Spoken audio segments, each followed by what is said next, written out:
مسکراہٹ۔ ایک بادشاہ کسی مہلک بیماری میں مبتلا ہو گیا۔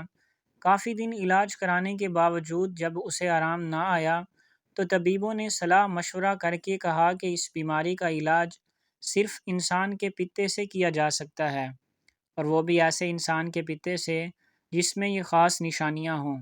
یہ کہہ کر حکیموں نے وہ نشانیاں بتائیں اور بادشاہ نے حکم دے دیا کہ شاہی پیادے سارے ملک بھر میں پھر کر تلاش کریں اور جس شخص میں یہ نشانیاں ہوں اسے لے آئیں۔ پیادوں نے فوراً تلاش شروع کر دی۔ خدا کا کرنا ایسا ہوا کہ وہ ساری نشانیاں ایک غریب کسان کے بیٹے میں مل گئیں۔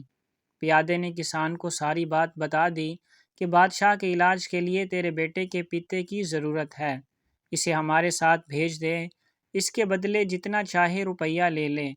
کسان بہت غریب تھا، ڈھیر سارا روپیہ ملنے کی بات سن کر وہ اس بات پر آمادہ ہو گیا کہ سپاہی اس کے بیٹے کو لے جائیں۔ چنانچہ وہ اسے بادشاہ کے پاس لے آئے۔ خاص نشانیوں والا لڑکا مل گیا تو اب قاضی سے پوچھا گیا کہ اسے قتل کر کے اس کے جسم سے پتا نکالنا جائز ہوگا یا نہیں۔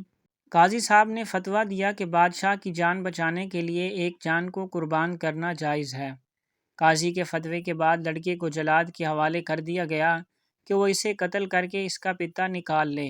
لڑکا بالکل بے بس تھا، وہ اپنے قتل کی تیاریاں دیکھ رہا تھا اور خاموش تھا، زبان سے کچھ نہ کہہ سکتا تھا۔ لیکن جب جلاد تلوار لے کر اس کے سر پر کھڑا ہو گیا تو اس نے آسمان کی طرف دیکھا اور اس کے ہونٹوں پر مسکراہٹ آ گئی۔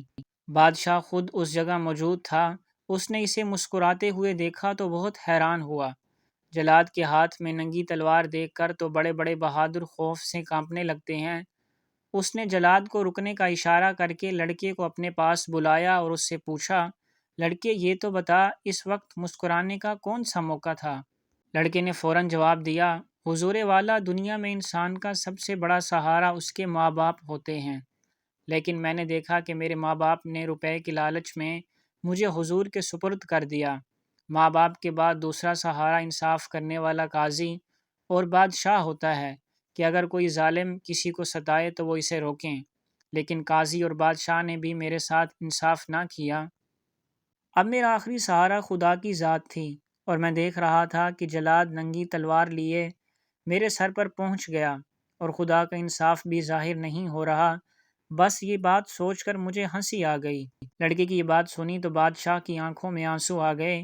اس نے حکم دیا کہ لڑکے کو چھوڑ دو، ہم یہ بات پسند نہیں کرتے کہ ہماری جان بچانے کے لیے ایک بے گناہ کی جان لی جائے۔